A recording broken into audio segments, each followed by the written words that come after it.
What's up, guys? I'm Force. My name is Mass.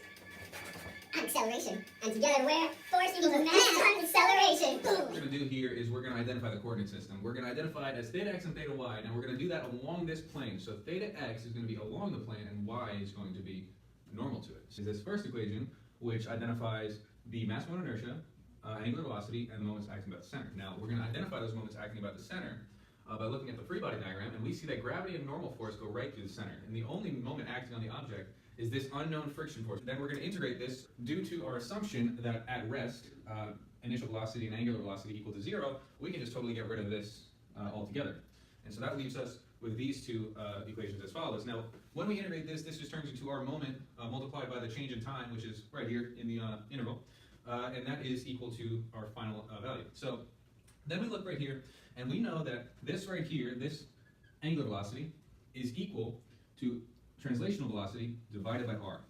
And that shows up in this equation right here with the substitution. Now we just want to isolate the moments on this side, or we just want to isolate the force times time on this side, and so we're going to move this radius over here. The force of friction multiplied by the change in time is equal to the mass moment of inertia multiplied by the final velocity divided by radius squared.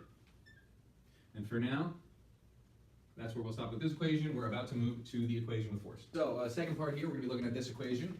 We know that V1 equals 0, and that what we're left with is the integration of the forces equals mv final. So we have the forces here, mg sine theta, which acts along the plane, subtracted by the frictional force times delta t.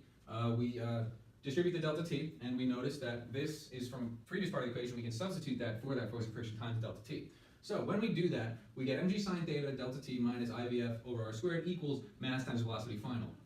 We isolate this mg sine theta times t, or times delta t, and we factor out that velocity final. We're going to divide this side of the equation by everything in here, which is presented here. Now we have an equation for velocity final.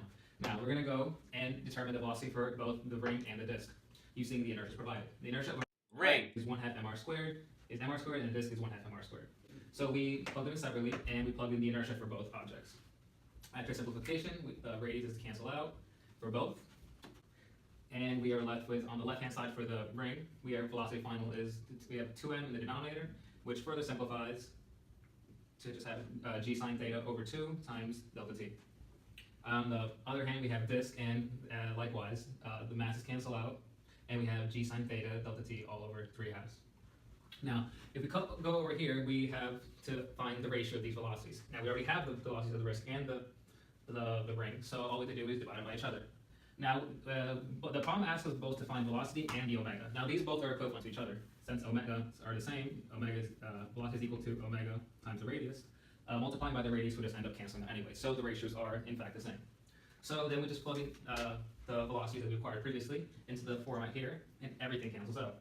The gravity cancels out, sine cancels out, and time as well cancels out. And after much rearranging, we end up that the velocity of the ring ratio with velocity of the ring relative to the disk is 3/4. So we're looking for the distance between these, both the disk and the ring, down after 10 seconds. So we're going to use the simple kinematic equation. So we know this is 0, it was at rest. So we're going to use that, d equals 1/2 at squared, and find the distance traveled. So for the ring, simply 1/2 g sine theta is going to be our acceleration, and we're just going to leave t as is, multiply that by 1/2, and we get 1/4 g sine theta times t squared for that. For the disk, similarly, 1/2 multiplied by this is the acceleration, 2/3 g sine theta, multiplied by t squared, we have that this is 1/3 g sine theta times t squared. So we notice that 1/3 is larger than 1/4, so this will be in front, the disk.